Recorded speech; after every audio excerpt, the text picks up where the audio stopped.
किसी ज़माने में पालमपुर नाम का एक राज्य हुआ करता था। उस राज्य के राजा की दो रानियाँ थीं।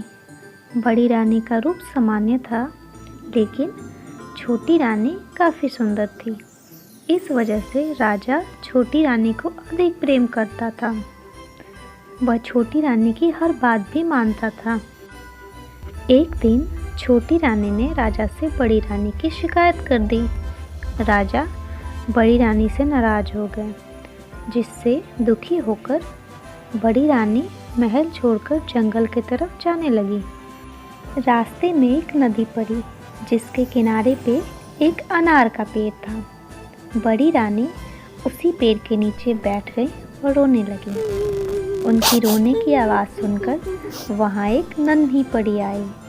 उस नन्ही परी ने रानी से उनके रोने की वजह पूछी। रानी ने रोते हुए अपनी सारी बातें बता दी। बड़ी रानी की बात सुनकर नन्ही परी ने कहा, इस नदी में 3 डुबकी लगाकर स्नान करो, फिर इस अनार के पेड़ से एक अनार तोड़ लो। ऐसा करने से तुम भी रूपवान हो जाओगी। लेकिन मैंने जितना बताया है सिर्फ उतना ही करना, न इससे ज्यादा न इससे कम करना। ऐसा कहकर नन्ही परी वहाँ से गायब हो गई। इसके बाद बड़ी रानी ने परी की बात मानते हुए वैसा ही किया। रानी ने जैसे ही नदी में पहली डुबकी लगाई तो उसके रूप रंग साफ हो गए। दूसरी डुबकी लगाने पर रानी का शरीर सुंदर कपड़ों और जेवर से सज गया। तीसरी डुबकी लगाते ही रानी के बाल लंबे, घने और सुंदर हो गए। अब बड़ी रानी बहुत ही सुंदर हो गई थी। इसके बाद जैसा नन्ही परी ने कहा था, नदी में 3 डुबकी लगाने के बाद रानी ने अनार के पेड़ से एक अनार तोड़ लिया।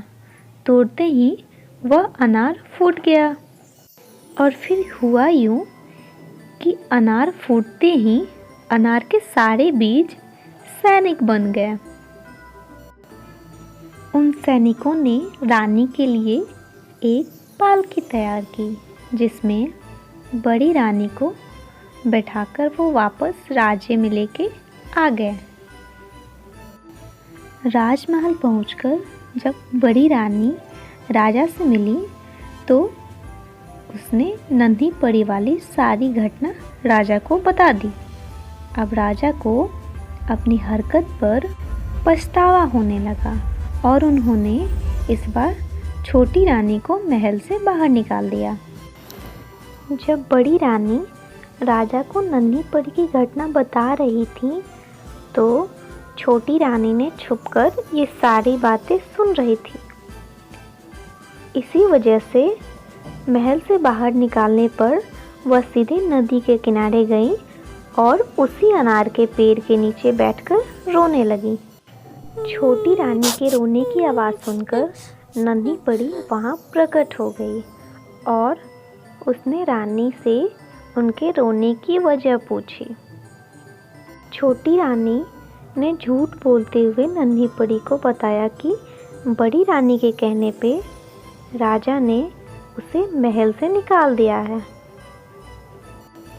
यह सुनकर नन्ही परी ने छोटी रानी से भी कहा कि पहले इस नदी में 3 बार डुबकी लगाओ, फिर इसी अनार के पेड़ से एक अनार तोड़ लो, लेकिन न इससे ज्यादा करना न इससे कम करना। ऐसा कहकर नन्ही परी वहाँ से फिर गायब हो गई। नन्ही परी की बात सुनकर छोटी रानी बहुत खुश हुई। वह नदी में गई और जैसे ही पहले डुबकी लगाई, उनका शरीर पहले से भी ज़्यादा निखर गया। दूसरी डुबकी लगाते ही उनका शरीर भी सुंदर कपड़े और जेवर से सज गया और तीसरी डुबकी लगाने पर छोटी रानी के बाल और घने, लंबे और सुंदर हो गए। अब छोटी रानी पहले से भी ज़्यादा सुंदर दिखने लगी थी। लेकिन छोटी रानी ने सोचा कि अगर वह 3 डुबकी लगाने से इतनी सुंदर हो सकती है तो और डुबकियाँ लगाने से वह और अधिक सुंदर हो जाएगी। उसने ऐसा सोचकर कई सारी डुबकियाँ लगा ली। ऐसा करने पे छोटी रानी के शरीर के सारे कपड़े और पुराने हो गए। उसके सारे गहने गायब हो गए। उसके शरीर की रंग भी हरी हो गई। शरीर पर दाग और दाने निकल गए। छोटी रानी अब पहले की तरह सुंदर नहीं लग रही थी। रोते हुए वह नदी से बाहर आई और अनार के पेड़ से एक अनार तोड़ा। अनार तोड़ते ही वह फूट गया। उससे एक बड़ा सा सांप निकला और रानी को खा गया। नन्ही परी और छोटी रानी की कहानी से हमें यह सीख मिलती है कि दूसरों के लिए कभी भी बुरा नहीं सोचना चाहिए। दोस्तों, अगर आपको वीडियो पसंद आई है तो चैनल को सब्सक्राइब कीजिए, वीडियो को लाइक कीजिए और ज़्यादा से ज़्यादा वीडियो को शेयर कीजिए। That's all, thank you.